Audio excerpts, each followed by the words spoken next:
और इस वक्त आ रही बड़ी खबर, आपको बता दें बड़ी खबर यह है कि जाकिर नायक की संस्था का एफसीआरए लाइसेंस गृह मंत्रालय ने रद्द किया है। यह लाइसेंस रद्द किया जाएगा। जो जवाब इस सिलसिले में जाकिर नायक से मांगा गया था, उस जवाब से गृह मंत्रालय संतुष्ट नहीं है। आपको बता दें विदेशों से फंडिंग को लेकर के जो लाइसेंस होता है संस्था के पास, उसे रद्द किया जाएगा। उसे एफसीआरए लाइसेंस कहा जाता है। जाकिर नायक अब इसके बाद अपनी संस्था के जरिए किसी भी तरीके से विदेशी चंदा नहीं ले पाएगा। राजन सिंह हमारे साथ जुड़ रहे हैं। राजन सिंह, क्या है पूरी खबर?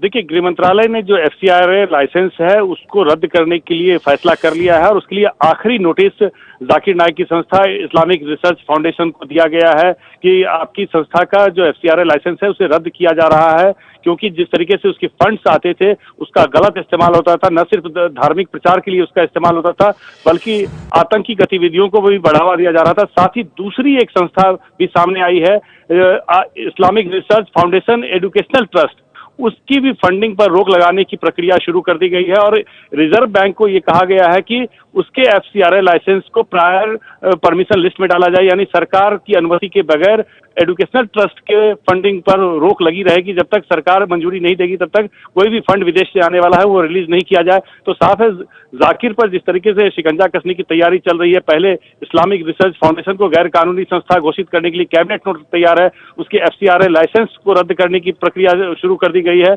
और साथ ही उसके एजुकेशनल ट्रस्ट पर भी शिकंजा कसने की तैयारी चल रही है।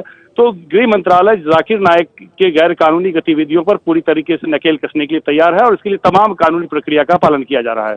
तमाम कानूनी प्रक्रिया का पालन किया जा रहा है। उसी में से एक ये कि जाकिर नायक की संस्था अब विदेश से फंड नहीं ले पाएगी। आखिरी नोटिस इस संस्था को दे दिया गया है। जाकिर नायक की संस्था को आखिरी नोटिस ये दिया गया है कि आपका एफसीआरए लाइसेंस अब रद्द किया जाएगा, जिसके जरिए आप विदेश से फंडिंग नहीं ले पाएंगे। क्योंकि इस तरीके की बात जाकिर नायक के भाषणों से साफ हुई थी कि वो धार्मिक उन्माद फैलाने वाले भाषण देता है। यही नहीं, जाकिर नायक की संस्था और उसके टेलीविजन के ऊपर यह भी आरोप था कि वो अपने प्रवचनों का इस्तेमाल आतंकी गतिविधियों को बढ़ावा देने के लिए कर रहे हैं। लिहाजा अब जाकिर नायक की संस्था विदेशों से चंदा नहीं ले पाएगी, क्योंकि इस चंदे का इस्तेमाल भी गलत कामों में किए जाने का आरोप उसकी संस्था पर लगा था। राजन सिंह का बहुत बहुत हम धन्यवाद करना चाहेंगे इस जानकारी के लिए।